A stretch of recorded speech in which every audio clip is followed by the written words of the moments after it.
We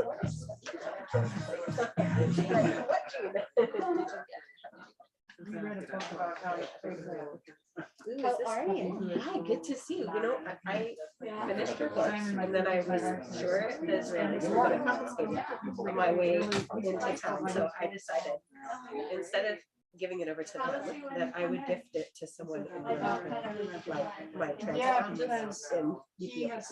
So it is called Living in Person, which means I need to actually buy a couple of copies. Not only do they Good evening, everyone. but because I was talking about it so much to gift it to them.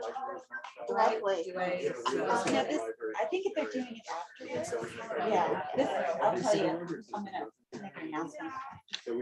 Good evening, everyone, and thank you so much for joining us this evening. If you can find your seats, we're about ready to start. Welcome, welcome, and thank you for coming. My name is Shady Rose. I'm the events manager here at Lost City Books. Yay. Thank you very much.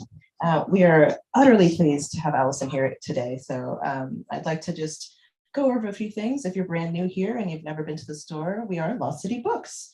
We are a used, new, and rare bookstore. So if you have the opportunity to browse our shelves, you'll see that we've carefully curated a really cool selection of books, both rare and old books and some really cool new books, as well as like maybe 600 sci-fi pulp fiction. So those are great too. A few housekeeping items before we begin. Please go ahead and silence your cell phones out of respect for our speaker today. The room kind of catches a lot of sound. It gets quiet and pensive in here, so we want to give the utmost respect to Alison as she's reading and speaking today. If you bought your book in advance via Eventbrite, just let me know before you take it home so I can check that off on my list and you'll be good to go. Regarding the books, we will have time at the end of our talk today to have your book signed and to mingle and chat and all of that. So after you've got that, you can go ahead downstairs to the front counter and purchase your book there. Lastly, this event is being live streamed. None of you are visible, but if at the end when we have our Q&A, you choose to give a question or a comment, your voice will be in the video, just so you know. Very lastly, Alison and I will be up here with our masks off so that you can see and hear us better, but we do ask that you all keep your masks on while you're in the store, unless you're actively sipping wine. By the way, there is wine right over there if you would like a little glass of wine to have and sip on and build your courage for your very important question later. Without further ado, Alison Glick, I would like to welcome you so warmly to Lost City Books. Thank you. You'd like to tell us a little bit about yourself and about the other end of the sea, and also a little bit about We Are Not Numbers as well, and what folks can do at the end of this event.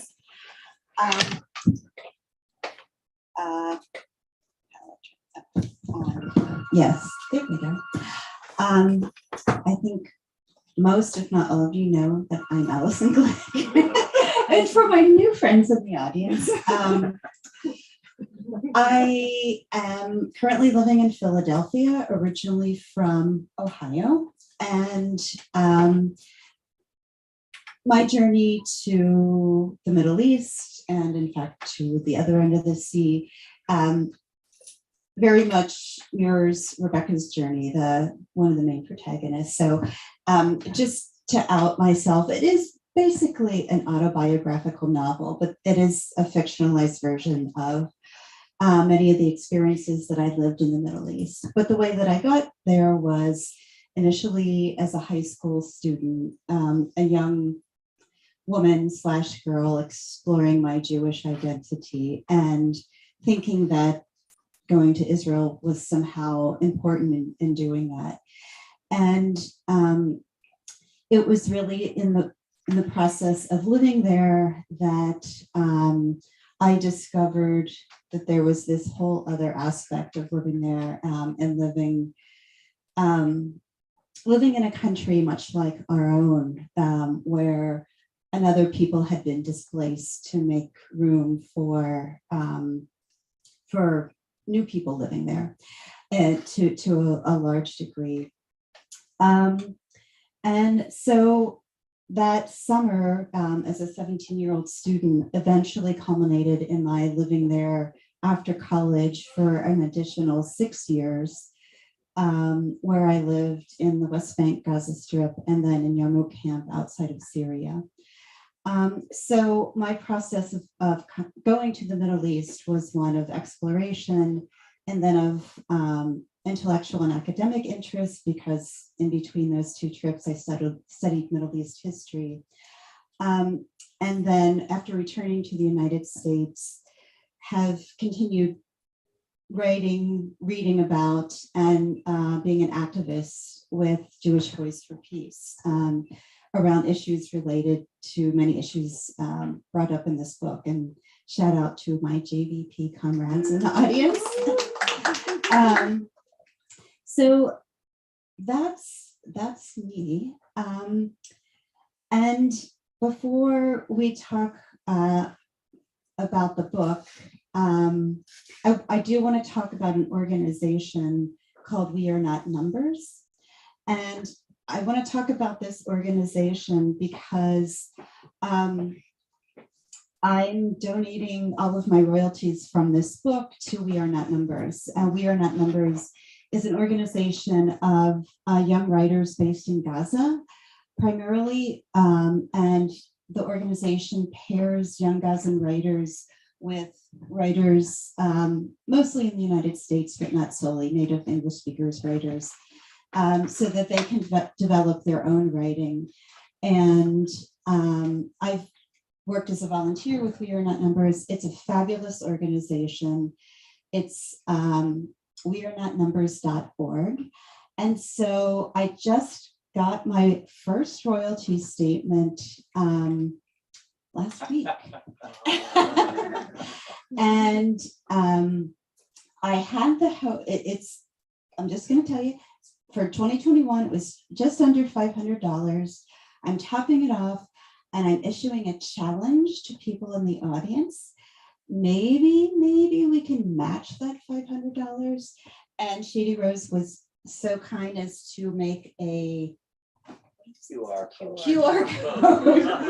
that you can scan with your phone. Those of you who are here, those of you who are there, go to wearenotnumbers.org, and I encourage you to donate. They do amazing work on a shoestring budget, so I just want to do what I can to support them. That's my plug for We Are Not Numbers. So with that, so I would like to open with just a few more questions about The Other End of the Sea.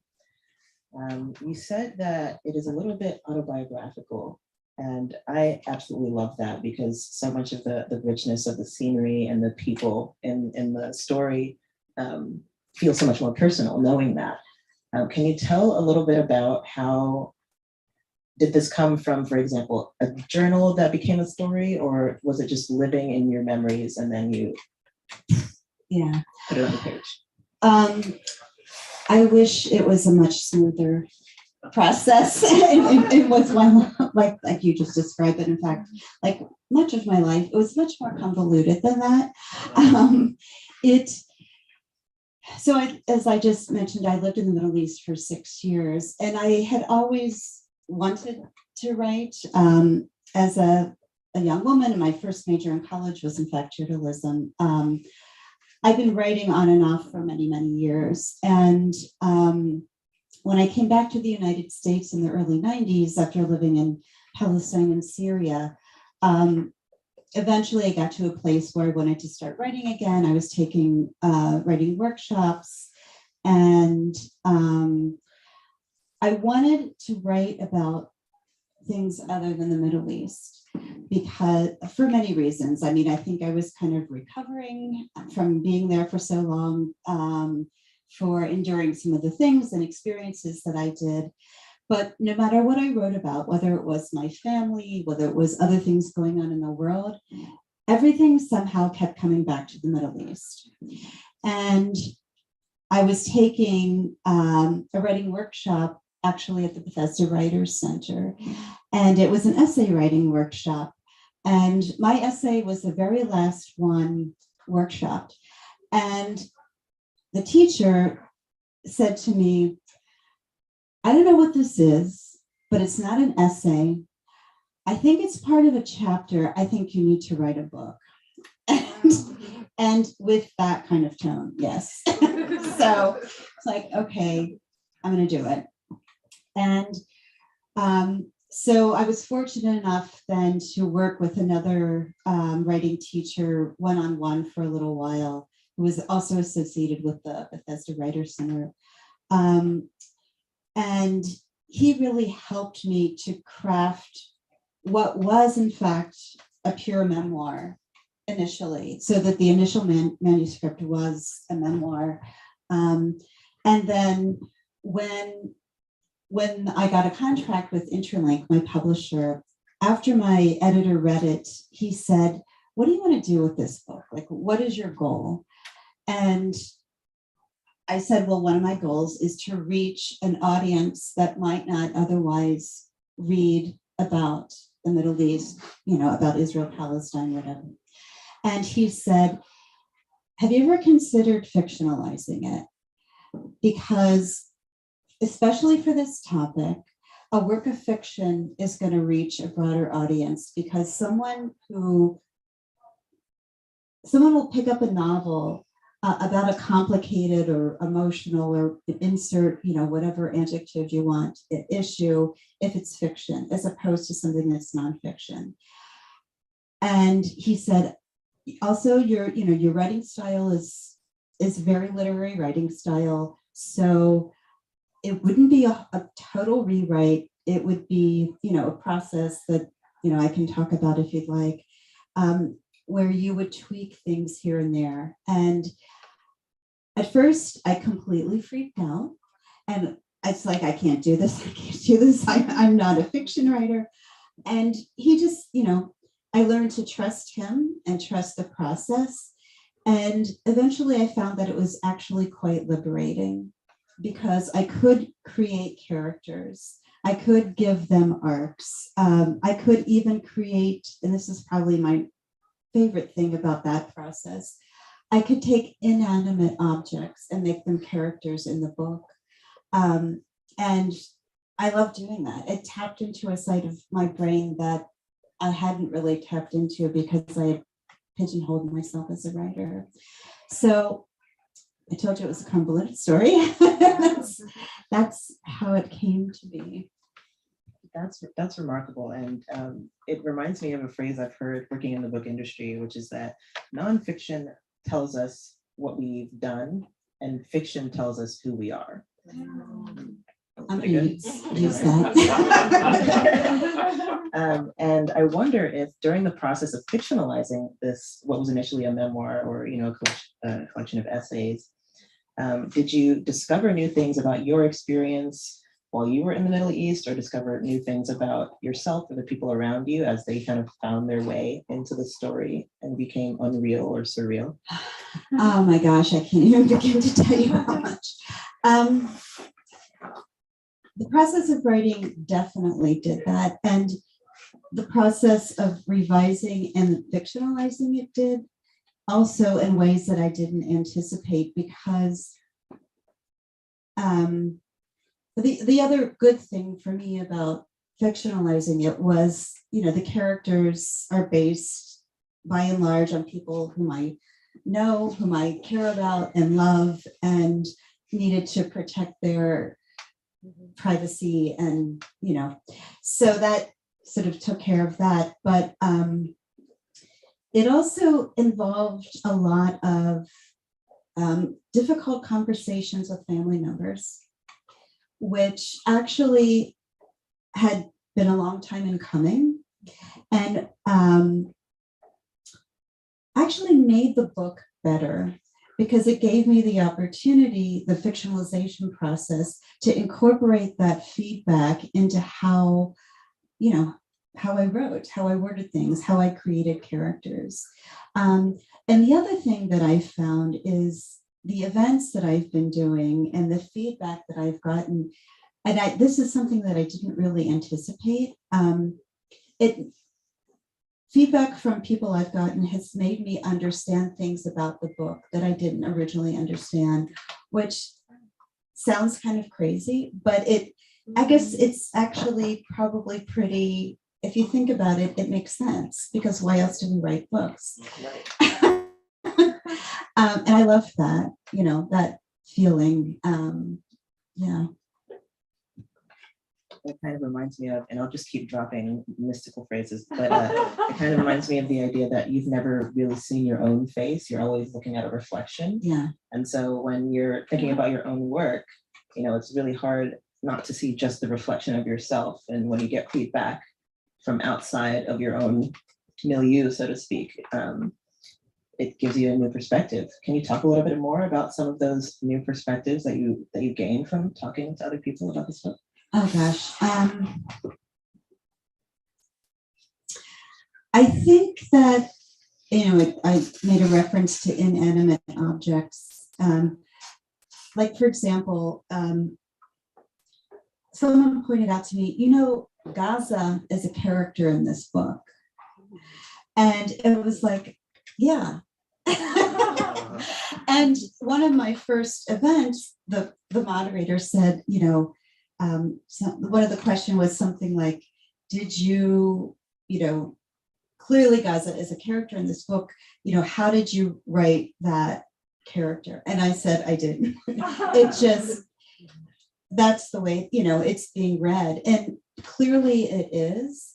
I think that says more about my relationship to Gaza, and more specifically, my relationship to Gazans, because living there and, meeting and forming lifelong relationships with people who have been deemed, terrorists, and who have been under siege now for 16 years. It changes how you think about everything in the world. So I think, that's one example. I was talking to a young Palestinian who is just now graduating from college, a Palestinian American, and I didn't know him before he read this book, and I ended up having an hour-long conversation with him, and he's somebody who has never been to Palestine, maybe will never go to Palestine or never be able to go to Palestine, but it gave him a view, not that this was my intention, because, I'm this white Jewish American woman, but gave him a view of his own personal history that he had just never been able to kind of access because of his own personal, family circumstances. So, I think there are a lot of young Palestinians who, for example, don't know anything about the First Intifada because they were born during Oslo, they were born during the Second Intifada, which had a very different dynamic. And in fact, the last time I was in Palestine in 2017, I was with a young Palestinian American who was volunteering there. She was in her mid-20s, and she said to me, no one here my age knows anything about the First Intifada. How could that be? So, setting part of the book at that very important time in Palestinian history was a way to, open that reality, that historical reality, to many different types of people. And I wonder too if that goes back to the power of fiction, right? Because perhaps nonfiction writing about that exact same time period is really inaccessible and sometimes can lack soul, and thus the average person might not connect to it as well as a book that is packed to the brim, by the way, everyone, with soul. And I love that so much. So thank you for offering that as part of this book. Let's talk a little bit more about the story itself and how it emerged. We talked a little bit about how it's a fictionalized memoir. But what are some elements that kind of jumped out and were starkly different from your lived experience that made their way into the fictionalized version of the book?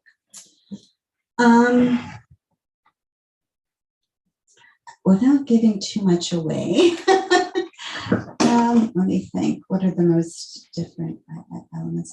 I think that how do I say this without?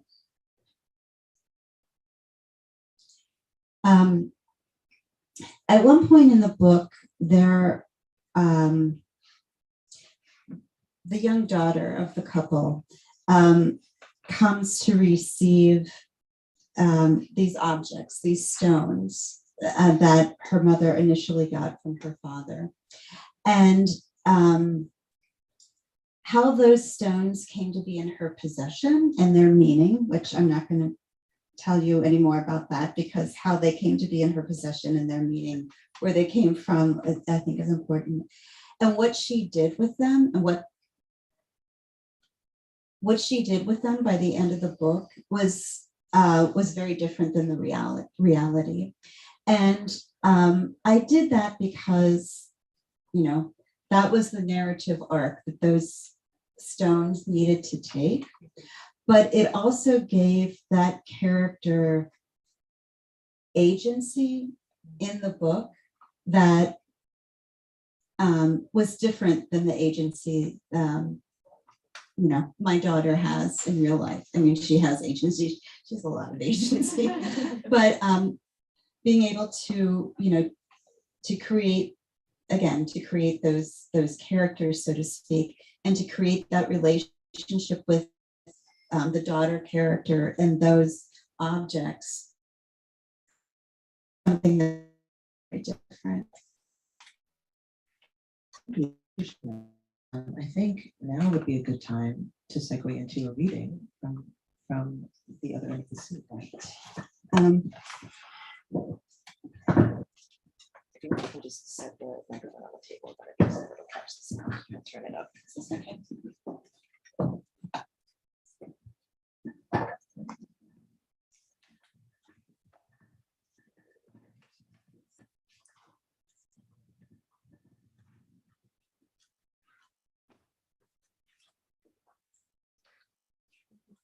I'm going to start with the beginning, the opening chapter, which is called Departures, because I think it gives you a sense of the physical setting of the book, a little bit about the two main characters. So chapter 1, Departures.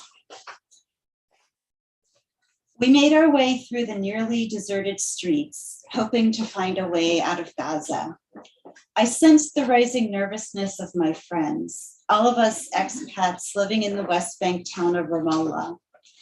We crossed the main drag, Omar al-Mukhtar Street, and headed toward a parking lot. The sound of the cold winter rain echoed off the metal roof taxi stand as we approached. With the weather and the political tension of the first Intifada in 1988 combining to keep most people home, we weren't exactly sure what our transportation options would be. We entered the lot and noted one lone taxi. The sound of its idling diesel engine emitted a distinctive rhythmic knocking. Known as Service, these 7-passenger Mercedes sedans provided virtually all the intercity transportation in the West Bank and Gaza Strip of the late 1980s. Normally, the Service departed when filled with passengers, 3 in the middle back seat, 3 in the seat behind, and 1 in the front. There were 6 of us, so we would need to wait for another passenger or pay for the empty seat. But as the stand where the car stood came into full view, we noticed another man standing there smoking, huddled against the cold. He took one last drag from his cigarette, squinting through its curl of smoke, inhaling deeply and sighing a grayish-white stream into the moist air. He flicked the butt downwards and ground it into the cracked asphalt with the tip of his shoe. His heel wavered back and forth as if he were bidding the cigarette goodbye. At least now the taxi would be full and the driver would leave for Ramallah.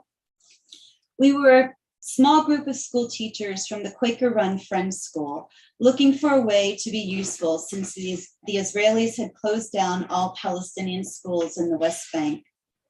We had spent 2 days visiting hospitals, houses, and refugee camps, taking statements from victims of Itzhak Rabin's policy of force, might, and beatings, a failed attempt by the then Israeli Prime Minister to crush the Palestinian uprising by literally beating the population into submission.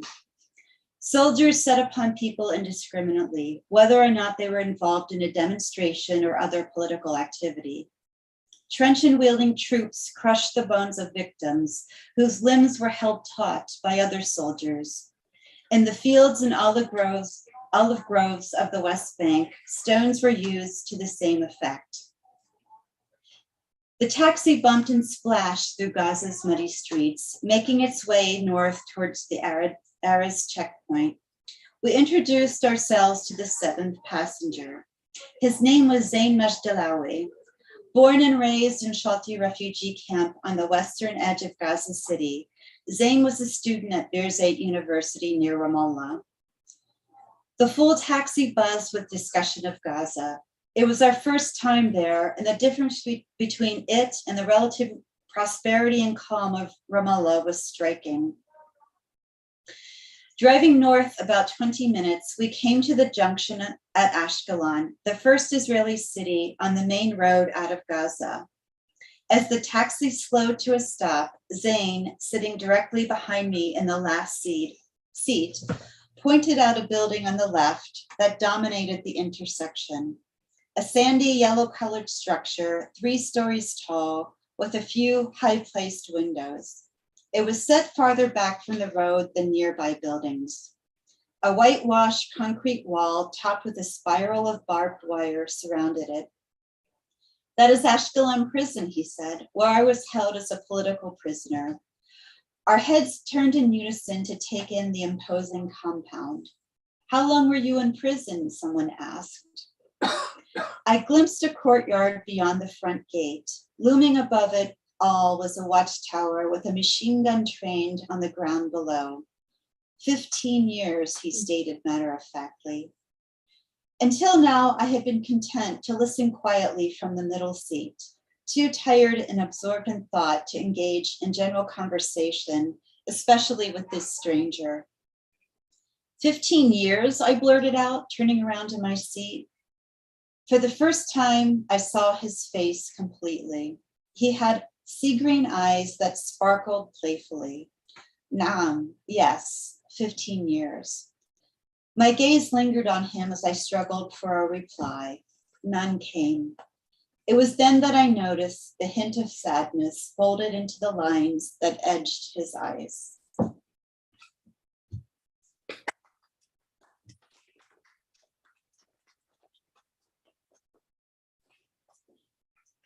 Actually, readjust your microphone.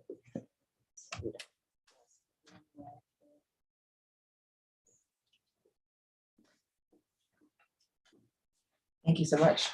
That was beautiful. Well, I have a few more questions about specifically about our characters and their experiences before we'll open it up to the audience for our Q&A. So when you're creating these characters from not exactly scratch, from your experiences, but also from the input of the people around you that shaped those experiences, what did you feel were important elements to include in both of the characters and the child character as well? Mm-hmm. For the character of Zain, one of the most important things that I wanted was that throughout the entire book, he remained a sympathetic character, because I was very cognizant of, the fact that this book was going to reach a Western audience, specifically an American audience. And I really wanted to subvert any kind of stereotypic expectations or ideas about Middle Eastern men, frankly. Arab men, and that you know, the relationship is fraught. The relationship, you know, was subject to incredible pressures, and under those pressures, this relationship buckled, and these individuals buckled morally in their own ways. And I wanted, you know, to be honest about that, but I also wanted it. I also wanted that, you know, sympathy or empathy with Zane's character to remain throughout. So I tried, you know, I really wanted to focus on things like his, you know, sense of humor, his love for his daughter, and to try to give the reader a sense of what it must be like to live and rebuild a life after you've spent 15 years incarcerated.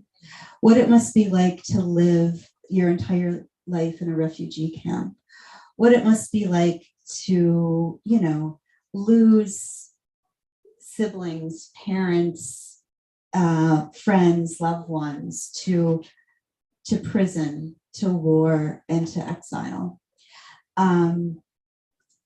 For the daughter Amira, I wanted to, obviously she's a very important part of the plot and the narrative, but I had to be very careful not to write Amira's story, right?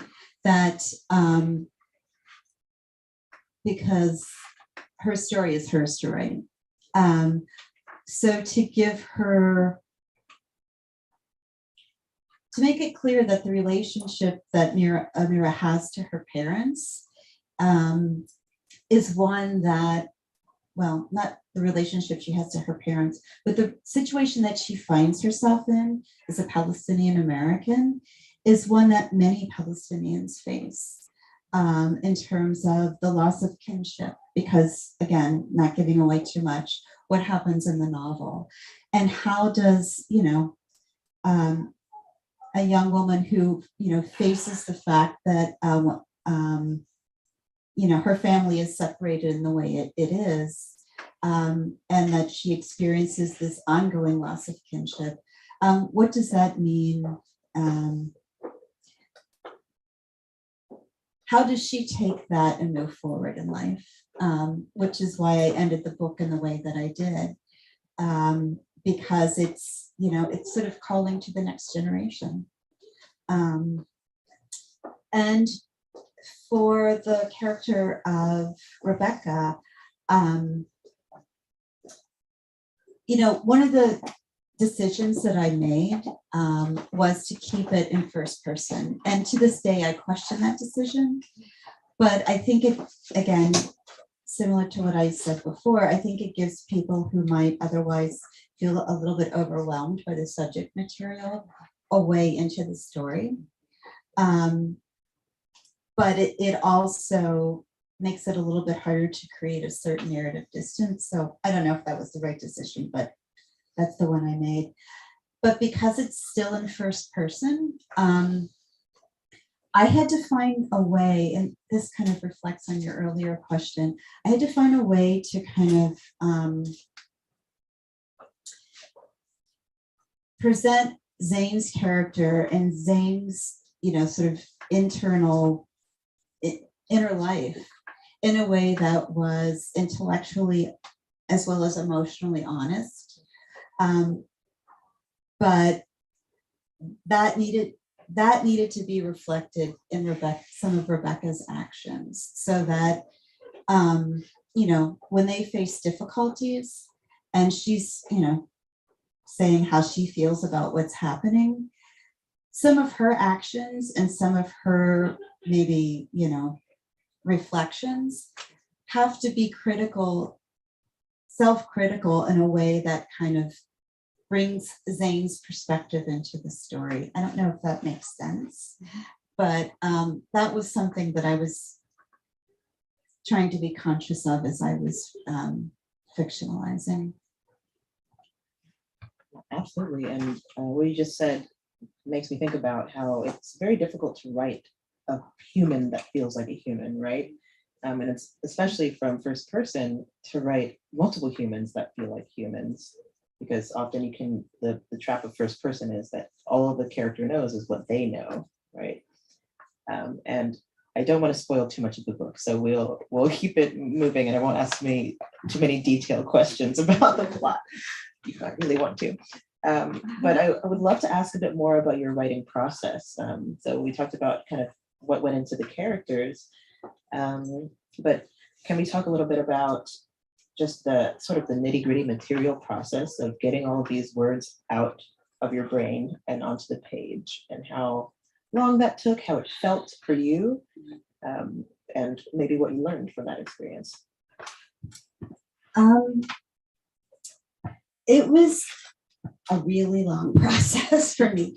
Again, going back to what I mentioned earlier, because I had started, trying to write about other things, and those failed attempts, as often happens in life, helped me in the end, because, there are bits and pieces that I had written in, various writing workshops or classes that are things that I just wrote, on my own, for my own, just kind of, pleasure, that I had saved and would go back and work them in.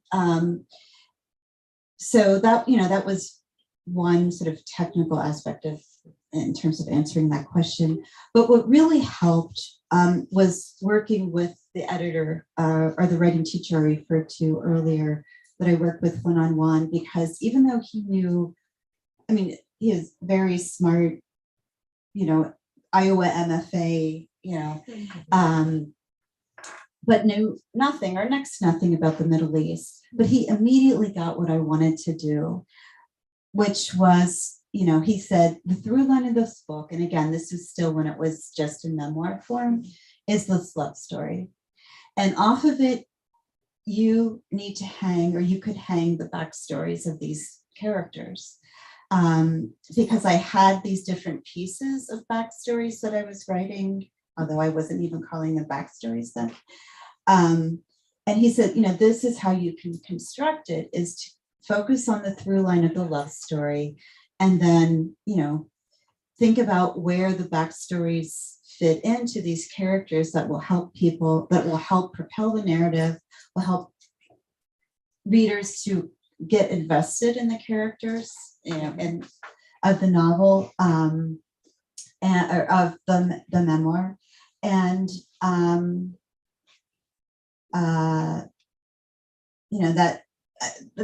that was a big part of the process as well. And then I did have some journal entries that I could draw on, and just past pieces. But once I could identify that through line, that really helped me just to kind of bring things in as I wrote.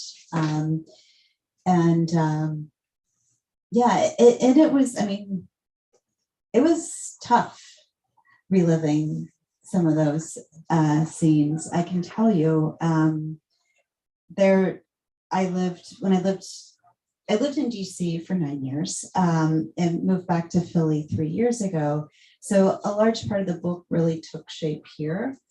And I had this routine. On Friday mornings, I would go to an early morning exercise class and go to a coffee shop and write. And there were times where I just had to get up and leave the coffee shop because I was kind of falling apart. But I'm glad that I took that chance and, embraced that vulnerability. I'm also immensely grateful that you did, because I think it's very rare to find a love story written with so much intention and spirit and heart. So again, thank you so much. Little applause for that. So the next question is, and then we'll open it up to our wonderful audience here for questions as well, is what's next for The Other End of the Sea and for you? Where would you like to see this go? And biggest dream scenario. What would you like to happen next? What I'd love to happen next is that Taika Waititi makes this into a film and I can retire. Yeah. Taika, are you out there? You're watching. Not that I've thought about this. Juliette Binoche will play Rebecca, and of course, Salah Bakri will play Zayn. Same eyes. Well, even though I just talked about how I stepped out of my comfort zone and, fictionalized this, but the project that I'm working on now is not fiction. I hope, and it's with other partners. I'm focusing on a oral history of the first Intifada because, I've already told you the quote about this young woman who said, people my age don't know about the first Intifada. And so I'm working with Palestinian partners and a friend of mine who's just retired as Middle East history professor to bring that, story, that narrative of a very important and long forgotten or largely forgotten piece of Palestinian history to life in the words of Palestinians themselves. And I've had that question asked of me many times, is this going to continue? I don't know yet. Honestly, I just don't know. But one project that I'm hoping will help me to answer that question, I'm hoping to actually teach a writing course in Philly about what we've been talking about, the sort of meeting of memoir and fiction, and the process of writing things like that, because I think a lot of books, even though they don't sort of say it, a lot of pieces of fiction are often in fact memoir, and vice versa. I think the distinctions or the divisions between the two are often blurred, and I think that that's what makes them interesting quite often. So I'm hoping to teach a class or a course, a workshop about that, and that maybe the process of doing that will help me to figure out actually what's next. So, Well, I speak for, I think, everyone when I say we're very much looking forward to it. Thank you again, Alison, so much for speaking today, and thank you all for joining us for this incredible talk. Thank you. And I'll open it up now to the audience if you have any questions for our author today. Also, if you're watching from home, you can type your question into the chat and we'll get to it. Alison, I was wondering if you could update us, even though you didn't finish writing the book so long ago, but in real life, could you update us about both Zayn and Amira? I think you Amira tomorrow, right? Tomorrow. Where is she now? What's she doing? And what about him in real life? What are they up to?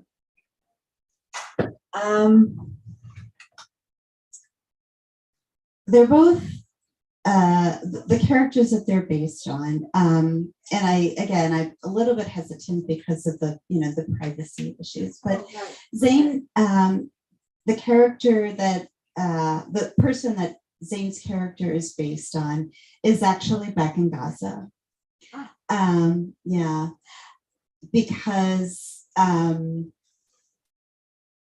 he's a Gazan and that's his home. Yeah. And the person that Amira is based on, she's thriving in graduate school. And I'm tremendously grateful to both of them for supporting me in this endeavor. It was hard for them to be supportive, but those were some of the difficult conversations that I referred to earlier, having them, which made the book better and frankly made our relationships better. So I'm very grateful to both of them who have taught me, both of them have taught me a lot in life. So, yeah. Thanks. It's great to see you again, Alison. What does it feel like today to be sitting here, having completed your book? I've never been close to an author before, and I've known somebody who has actually finished the book besides your husband. It's true. And I was just wondering, how do you feel right now, sitting here telling us about your book that you've invested so much of your personal time with? Oh my God, that's a question I've not been asked before. It's a little surreal sometimes when I, look at that and see my name. God,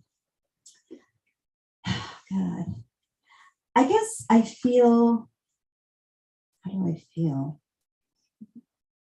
Just a lot of gratitude. There's so many people, some of whom are sitting in this room, who have been so supportive of that. The community, my JDP partners who have supported it by organizing events, and just a lot of gratitude. I also, there's part of me that wishes that I had embraced the project, of writing a book much earlier. Because I wish, there are members of my family, like my mother. I'd give anything if my brothers were still here to read this book, because she was so supportive. And it's, because of her that I became a reader and a writer. I mean, in some ways, it's very much her legacy, I guess is what I'm trying to say. But then there's another part of me that knows I couldn't have done it earlier in my life, that, it takes a lot of processing to kind of put something like this out in the world. And I don't know that I've been able to, as I said, embrace the vulnerability that this forces you to have. That's just me. God, I don't know how people who are so young, who write books that are really sort of responsibly, vulnerable is a term I'm going to use, how they do it. But for me, the book came out at the time it could come out. And I don't know that it could have come much earlier than that.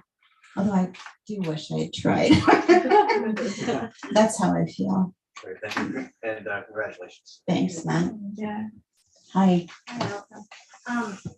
I was wondering what the process was of getting it published. Did you find an agent, or did you go straight to publishers? Or what was involved? I never did find an agent. I came very close, which I felt oddly good about, because I hadn't really published much before, and certainly not in that world.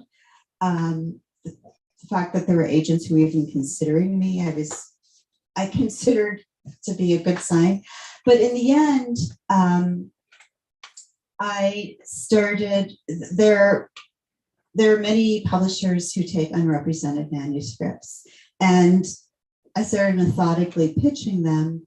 But then it was really through a friend of mine who's a filmmaker who said, you should contact Interlink. This would be perfect for them. And I knew of Interlink. Why I hadn't thought of them before, I don't know. And I pitched them and they responded very quickly. So again, this meandering, convoluted process, I told you, this is a theme in my life. This is how it happened. But I don't know if there's anybody here, who's a writer. I'm writing a book, that's why I asked. Don't let not having an agent deter you. And I mean, like Poets and Writers Magazine, they have a database and they divide it by, publishers who take unrepresented manuscripts. So there are ways to do it. Definitely. And did they organize this reading for you and others? No, they're a small independent press, and I do have an Interlink publicist who has been pitching the book for reviewers, but because they're a small independent press, there's one publicist for the entire stable of Interlink writers, and for a small press, they put out a lot of books.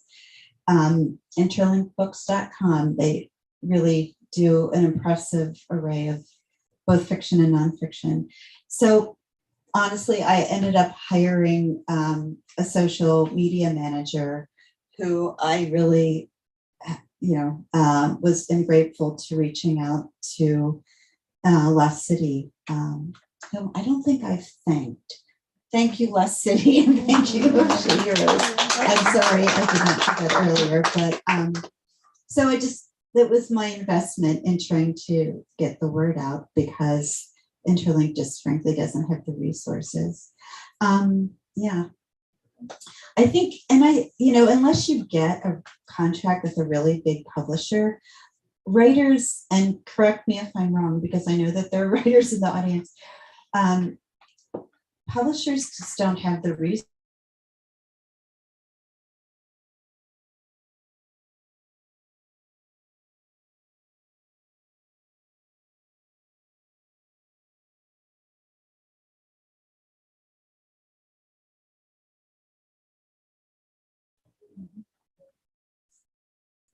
Any more from the audience? Yeah. I'm so glad you're taking on the first Intifada.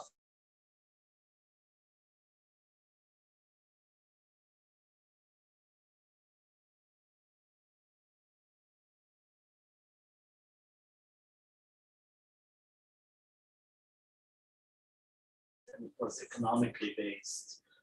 The so-called violent resistance was all was all that was like focused on, and it was righteous in every way. I'm not a pacifist, but I'm so glad that you're going to take on, because what happened is this woman-led, revolution was stamped out by both the PLO and the Israeli government. It was a true revolution, and it was so creative. And what irks me right now is everything that the Palestinian women did in that first Intifada is so much, was never acknowledged by the same people who are praising the Ukrainian resistance right now. There's such hypocrisy going on right now. The Ukrainian civilians have my love, but I can't help but be very angry about this split screen thing that I'm witnessing right now. Yeah. I couldn't agree more. And actually, Matt, when you asked your question, that was something I thought of in answering it, but I decided to go in a different direction and talking about how I'm feeling right now. Yes, hypocrisy, double standard, racism, it all applies. And I mean, first of all, just a couple things about that comment. I think that the Palestinian Intifada and that dynamic that you just described with women who were largely responsible for this very successful historical event, then having their agency and power usurped by, men largely. That's not unique to Palestinian history. I think that's something that we should acknowledge, because there pretty much any country in the world has gone through, say a decolonization process. We see that all the time, right? And in terms of the situation with Ukraine, it's you want to express people who are under occupation and under attack, express support for them, but it is really hard to kind of not cringe when you hear suddenly the world is embracing sanctions and boycotting. Right. And, suddenly making Molotov cocktails is cool. And, whereas when Black and brown people do it, certainly when Palestinians do it, they're terrorists. And, we're going to spend, what was the last figure that Biden announced yesterday? $33 billion. But, we can't cancel student debt, or we can't, give healthcare, but we find the money to. So it's, I have a lot of feelings, but the hopeful part of this is that maybe, maybe this will normalize boycott and sanctions. Maybe it will open up an opportunity for conversation. And for those of you who don't know what I'm talking about, the boycott, divestment, and sanctions movement was started by Palestinian civil society in 2005. I think I got that date right,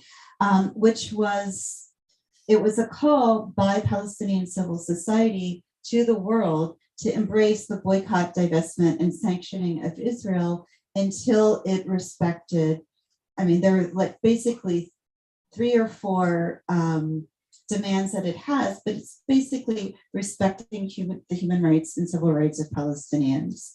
You can read all about it on bdsmovement.net if you're not clear what the demands are. So maybe this will open up that conversation in a way that just hasn't happened. Although I will say that, thank you, Harvard Crimson. For those of you who don't know, yes, the Harvard Crimson's editorial board today wrote the most incredibly powerful op-ed in support of the BDS movement today. It really is unbelievable. And it's not a position that Harvard University or the Crimson has held in the past. So they really, not only did they come out and support, they did a kind of mea culpa for their, so, things don't change until they change. And that change happens really only with the blood, sweat, and tears of grassroots activism. So a shout out to all those grassroots activists at Harvard over the years. And love stories. I'm sorry? And love stories can help. Who doesn't like a good love story, especially when the odds are stacked against the lovers? You got to root for them, right? We had a question also from one of our viewers on the live stream that was, as a young Palestinian woman trying to get started in writing, do you have any advice?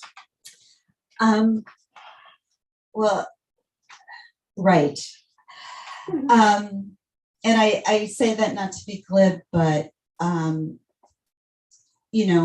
if what you're writing you think will never see the light of day, as I was saying earlier, things that I wrote that I never, ever thought would be anywhere, bits and pieces of it are in this book, but also read good writing. It's, however you define that, probably ideally in the genre in which you want to write, but certainly I wouldn't limit yourself because that genre can change. And I say that not because I think reading that you want to, copy somebody's style, but reading good writing gives you a sense of what you think good writing is.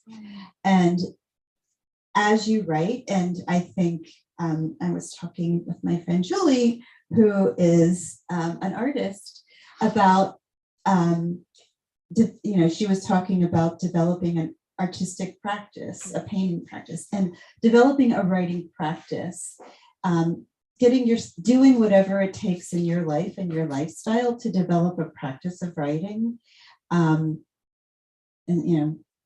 reading that type of writing and finding a writing community. I think that because writing can be very isolating. And I think, being willing to kind of write with other people or to share your writing, I think is one of the most important things, and getting that feedback is really important. And embrace your vulnerability, the vulnerability that is inherent, I think, in the writing. I think that's wonderful advice. We have time for one more question. This is a question I haven't asked you before, Allison, and maybe you kind of already answered it, but was there something by finishing this book and publishing it that you were able to let go of, that you just hadn't been able to let go of, and then move on? And you did talk about this, but was there something really like, wow, because I've found that when you finish something and you move on, it's like, wow, and now I can put, I don't know, was there something that needed to be dealt with in your life that I mean, there was a lot, and it was very clear to me because when I finished what was then essentially the bulk of the memoir manuscript, I'm a sort of a notorious insomniac. I had the best night's sleep in my recent it's true, it happened. And I thought, okay, I really needed to do that. I don't think there was one thing. I think there were many things. I think it was just processing my whole experience in the Middle East, because again, like Rebecca, I was in this situation of kind of, living in a war zone and crumbling relationship and, what am I going to do? And then I go back to the Midwest. And it was like, it was total culture shock for years. And so I think it gave me the opportunity, of course, to process those experiences and to take responsibility for the decisions I had made in a way that, because I just had to kind of rebuild my life in a country that, even though it was mine, was sort of foreign to me, it allowed me to process the decisions I had made that had brought me to where, I was. And as I said earlier, that process continued because of the fictionalization process. It forced and engendered conversations that had just not been had. And that's really, those are the big things, I think. And a year or two from now, ask me that question again, and I might have more for you, because I don't think it stopped really. Wonderful. Thank you again so Thanks much. so much. This has been an incredible conversation. I'm so grateful that I got to share this Thank with you. And all of you, thank you so much for coming out today. Yes. We're going to take some time to mingle and chat and have your book signed with maybe a personalized note or something. Absolutely. I'm gonna donate the first $50 to the matching grant. Yes. I'll do the second tip. All right. That's one. Oh, thank you. We're already almost a fifth of the way there. That's good. Perfect. Oh, right. Oh, that's wonderful. So that donation QR code is right there for you to scan if you'd like to slip a few dollars to We Are Not Numbers. And I'm going to type it into the chat for you all watching from home as well. Yes, please. You just open the camera on your phone and point it at the QR code and something will pop up. Thank you all. That's great.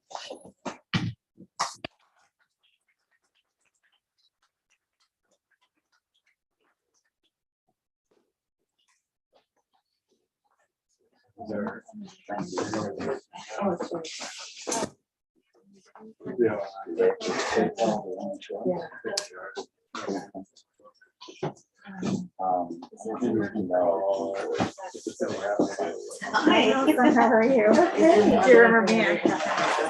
Oh, I think your eyes are familiar. Everything else is a bit obscure. Yeah, we. Yeah, and I owe you. Okay.